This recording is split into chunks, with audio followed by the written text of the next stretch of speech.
Okay, so today is May 12th, 2018. Okay, we'll start with the homage to the Buddha.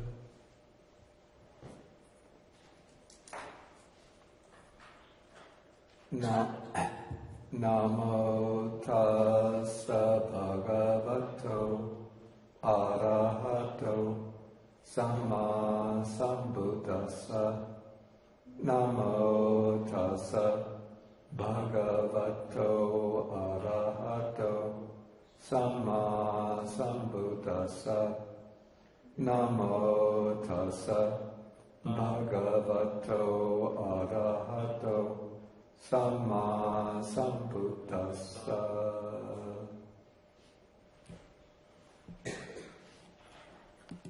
Okay, so we continue to work our way through the Anguttara Nikaya, the book of the twos, and now we come to Sutta number 37.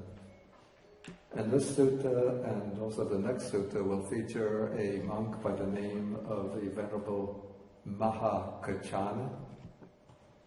Among the disciples of the Buddha, the distinguished disciples, Mahakachana, his sort of area of specialization was elaborating on short statements of the Buddha. So we see in a number of suttas where sometimes the Buddha gives just a short statement, like one sentence, two sentences, then he gets up from his seat and leaves. And then the monks are bewildered by the statement, and then they say, we need somebody to explain the meaning in detail. And then the one that they usually choose is Mahakachana. Okay, so this sutta features Mahakachana, but not in the role of elaborating a brief statement by the Buddha. Okay, so here it said that the Venerable Mahakachana was dwelling at a place called Varana on the lake, on the bank of the Kadama lake. Okay, and then a certain Brahmin comes to Mahakachana, exchanges greetings with him, and then he asks a question.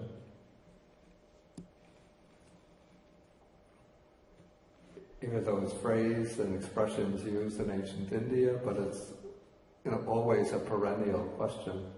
So he says, why is it that Khatriyas fight with Khatriyas, Brahmins with Brahmins, and householders with householders? What's a little interesting about this question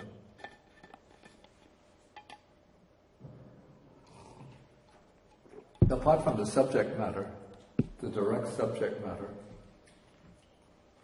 but usually when the Brahmins are considering the class system of India during their time, they usually treat the class system in terms of the four social classes. So the four social classes would be, and the Brahmins will put themselves in the first position. So there are the Brahmins, then there are the Khatriyas, or Sanskrit Kshatriyas. The Kshatriyas are the ones who are the administrative class, the ruling class. And the Brahmins, as the priestly class, would be the ones who have influence over the ruling class. Okay, then beneath the Kshatriyas will come the Vaishyas, who are the merchants, as well as the agriculturalists, shop owners, businessmen, traders, and so forth. And then there are the Sudras, or Sanskrit Sudras. Those are the menial workers, the laborers. So the Brahmin class system, or the Brahmin social system, has these four social classes. And now when the Buddha himself speaks about the different strata of Indian society, without addressing the Brahmins, he still retains the distinction of Brahmins and Kshatriyas, but he inverts the sequence, putting the Kshatriyas on top then the Brahmins, because the Buddha himself was from the Kshatriya clan. The Shakyans were Kshatriyas. Okay, then the Brahmins, and then the Buddha will sort of meld all together into one, the Vaishyas and the Shudras into one, called householders. But here we have the Brahmin asking the question. So it seems to me that if the Brahmin originally asked the question like that, he would have expressed it in terms of the four social classes. But it could be that the compilers of the text, following the Buddha's example, would have melded the Vaishyas and Shudras together into one as householders. And even though they're distinguished in this way, Kshatriyas, Brahmins, and householders, but from, let's say, a Buddhist renunciant point of view, they're actually all householders. Since from the Buddhist renunciant point of view, people fall into two sectors: lay people or householders and renunciants. The renunciants would be shramanas or pabhajitas, those who have renounced the household life. Okay, so this question is really asking, if we merge these three groups, what is the reason that lay people fight with lay people? And then Mahakachana answers that it is because of adherence to lust for sensual pleasures, bondage to it.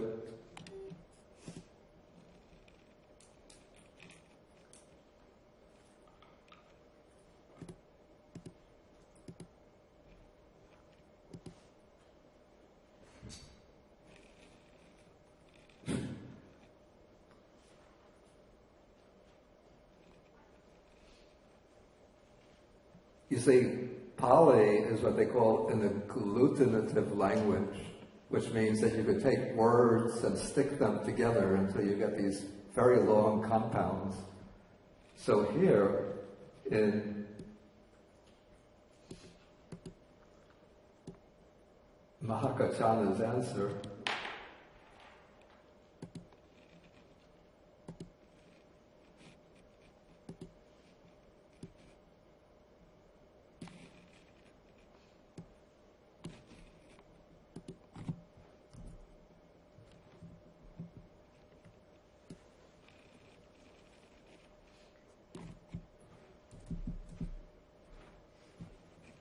see, we have all of these words stuck together. So kamaraga is sensual lust. Then there's abhinivesana, vinibandha, paligeja, pariyutana, ajosana. Then hetu. Hetu means cause or reason. And then the reason is kamaraga, that's lust for sensual pleasures, and abhinivesana. Abhinivesa is like adherence to them. Vinibandha is being bound to them. Paligeda is greed for them. Pariyutana is obsession by them. Ajosana is like clinging to them. So all of those words are joined together. But when you come to translating into English, we have to find some way to break up that long compound. So that's why I had to do it this way. Adherence to lust for sensual pleasures.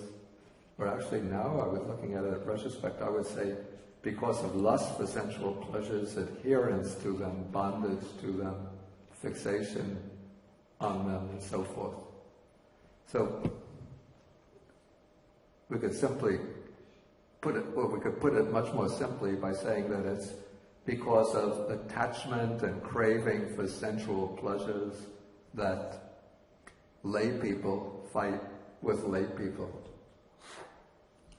I believe that's an oversimplification, and I'm going to come back to that point. But we could just go on to the next part of the the conversation. So then he asks, why is it, Master Kachana, that ascetics fight with ascetics?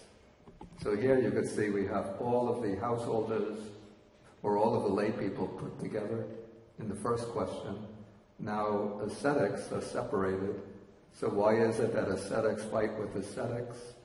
And here it's because of adherence, it's because of lust for views, adherence to them, bondage to them, fixation or obsession with them, holding firmly to them, that ascetics fight with ascetics.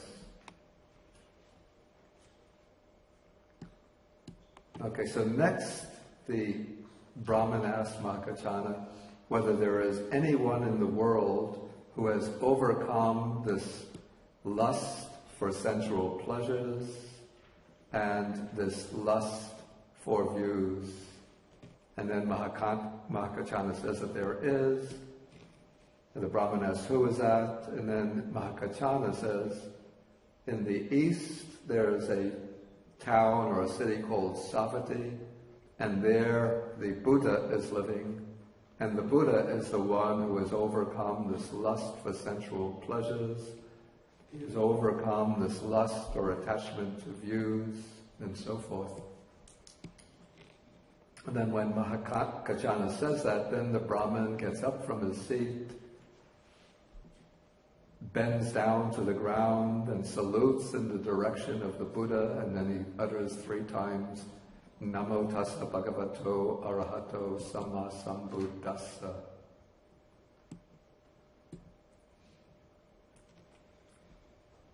And then he expresses his appreciation for the Dhamma, and then he goes for the threefold refuge. Okay, so in this sutta we could say 2 basic reasons for divisions or conflicts between people. Between lay people, the fight or the attachment to sensual pleasures. Between ascetics or renunciants, attachment to views. But this could be taken, or I would see this as somewhat of an oversimplification. And there's another sutta that occurs in the Anguttara Nikaya, also in the Anguttara Nikaya, which gives a more detailed explanation of the causes for conflicts.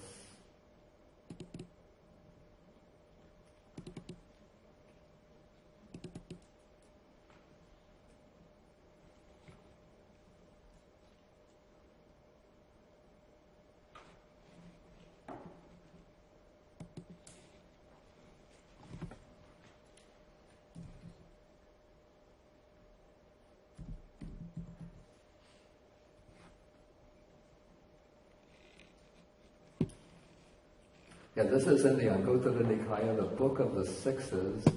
It's Sutta number 36, which explains here, it says that there are 6 roots of disputes.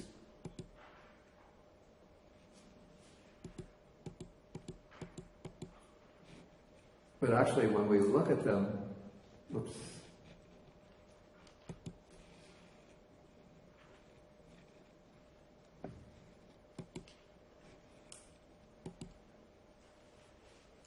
When we look at them, we see that there are more than 6 roots of disputes, because at least 5 of them, 2 different causes of disputes are joined under one heading, maybe because there's a certain similarity between them. Okay, so and these are roots of disputes between between monks, bhikkhus, who are samanas, who are ascetics. So it's not only views, different views that are the cause of disputes, but other things as well. Okay, so one is anger and hostility. These are actually they're 2 separate factors, though they're somewhat similar.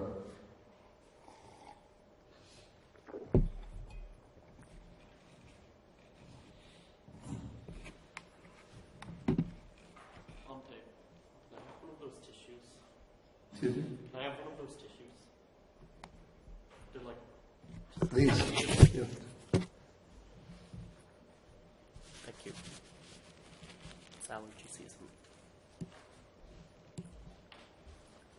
Okay, so one is anger. So anger, we could say it's the initial stage when one monk becomes angry with another monk. Then if that anger arises repeatedly on different occasions, then the fault-finding mentality starts to increase until that disposition towards anger turns into full-scale hostility. And so this is when one monk, or it doesn't have to be in the monastic order, one person develops a grudge against another person. Then anything that person does can lead to an explosion of anger.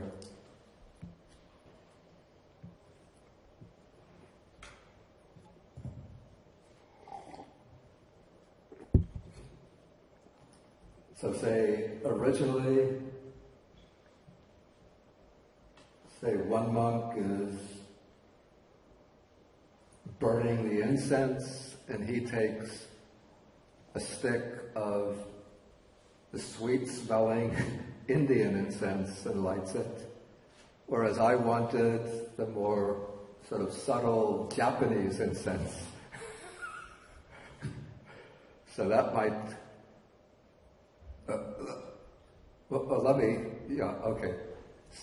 So I wanted the more subtle, delicate Japanese incense rather than the thick, sweet Indian incense. So that might make me initially angry, and then repeatedly, maybe when we go to the refectory for the food, for the meals, there's some delicacy and just a limited portion, and the monk ahead of me, that same monk, takes a bigger portion, so I get just a little portion. So my anger is building up. So it's again and again I'm getting angry. When it reaches a point simply where if that monk walks into the room and I'm there, then some feeling of tightness and displeasure arises. So in that case, the anger, which has been built up because this other monk has done things that are disagreeable to me, so that turns into hostility. And in that case, anything that he does, the way he walks, I don't like it. The sound of his voice, I don't like it.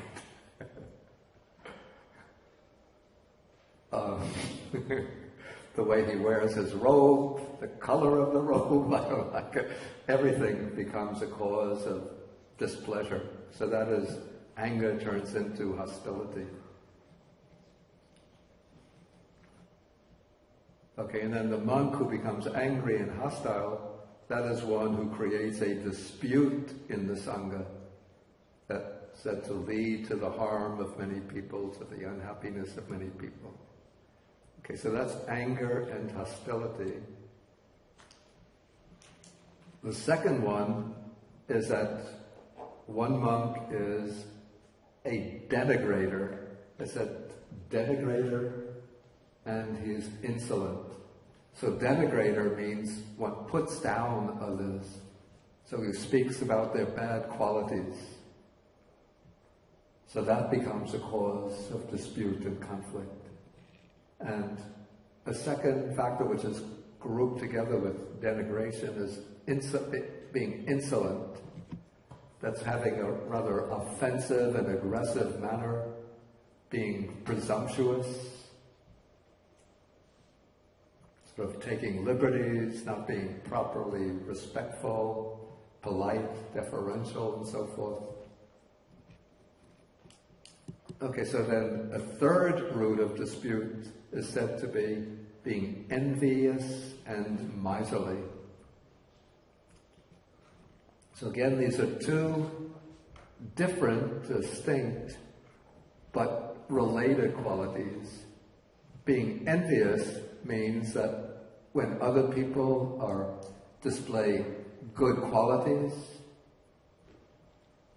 then one becomes resentful towards their good qualities. And especially when other people get certain benefits, like if they're praised, admired by others.